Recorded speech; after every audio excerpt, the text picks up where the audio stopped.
Hi friends, good morning everyone. Welcome to crazy Samhita 89 channel. Please subscribe our channel. మనం sweet పొటాటోస్తో 3 types snacks చేసుకుందాం. Snacks కాదండి, recipes చేసుకుందాం. ఇందులో ముందుగా స్వీట్ పొటాటోస్ని కడిగి పెట్టుకోవాలి, వాష్ చేసుకుందాం. తర్వాత రెసిపీస్లోకి వెళ్ళిపోదాం. ఇలా స్టీమర్లో కొద్దిగా వాటర్ తీసుకొని ఒక బాయిల్ వచ్చే వరకు ఉంచుకోవాలి. ఇప్పుడు వాష్ చేసి పెట్టుకున్న స్వీట్ పొటాటోస్ని ఇందులో వేసుకుందాం.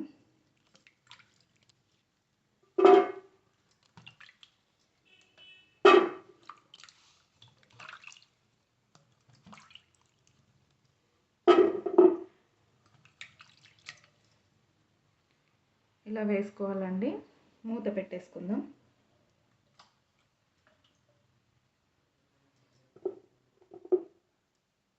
పొటాటోస్ని ఇలా సన్నగా కట్ చేసుకోవాలి. గిన్నెని ఇలా పెట్టేసుకుంది. కడాయి అయినా పర్వాలేదు, ప్యాన్ అయినా పర్వాలేదు, ఏదైనా పర్వాలేదండి. స్పూన్ నెయ్యిని యాడ్ చేసుకోవాలి. ఇప్పుడు ఈ కట్ చేసి పెట్టుకున్న చిప్స్ సైజులో కట్ చేసుకున్నాం కదండి, ఇందులో వేసేసుకోవాలి.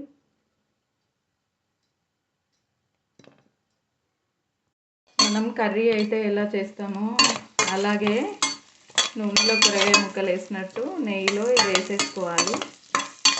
కొంచెం ఫ్రై అయ్యాక మూత పెట్టుకుందాం. పెట్టేసుకొని ఒక 2 నిమిషాలు ఉంచుకోవాలండి. కుక్ అయిపోతుంది. చూడండి, చక్కగా ఉడికిపోతాయండి స్టీమర్లో. ఇలా స్టీమ్ చేసుకోవడం వల్ల దీనిలోని పోషకాలు ఎటు వెళ్ళిపోవండి. ఇలా తినడం కూడా హెల్త్కి మంచిది, చాలా మంచిది.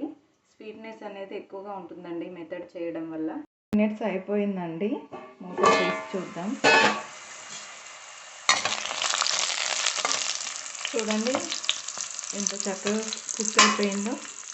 చాలా టేస్టీగా ఉంటుందండి ఈ రెసిపీ. మా అబ్బాయికి చాలా ఇష్టం.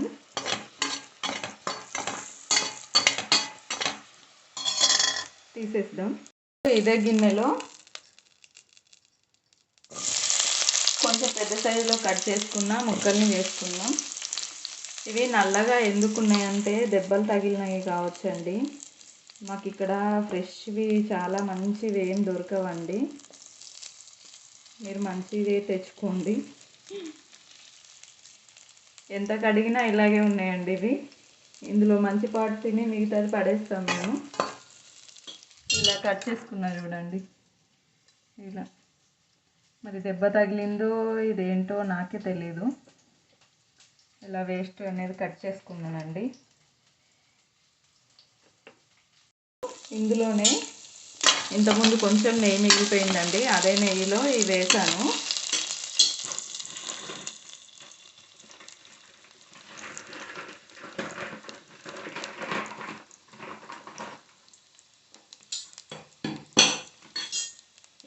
ఇంత సైజు చిన్న బెల్లం ముక్కను వేసుకోండి.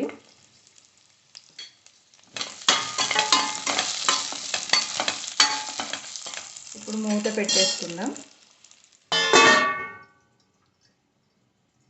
పైన కొద్దిగా వాటర్ యాడ్ చేద్దాం. ముక్కలు పాకంలో మగ్గి చాలా టేస్టీగా ఉంటాయండి. ఏదైనా చిలకడ దుంప స్వీట్గా లేకపోయినా ఈ మెథడ్ ట్రై చేయండి, చాలా బాగుంటుంది. చూడండి ఫ్రెండ్స్, ఇది పాకంలో మగ్గి ఎంత షైనీగా, ఎంత టెంప్టింగ్గా ఉందో. చాలా టేస్టీగా ఉంటుంది ఫ్రెండ్స్. ఇది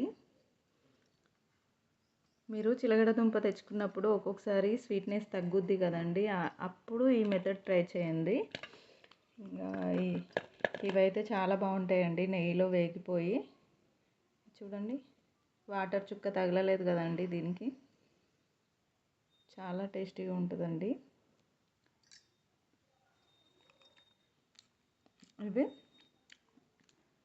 ఇవి కూడా స్టీమర్లో ఉడికించినవి, చాలా బాగుంటాయి. ఇవి కూడా మీ డైట్లో ఇంక్లూడ్ చేసుకోండి. వీటిని తినడం వల్ల చాలా బెనిఫిట్స్ ఉన్నాయండి. హెల్త్కి చాలా మంచిది. Thanks for watching my video. ఈ వీడియో నచ్చితే ఒక లైక్ వేసుకోండి.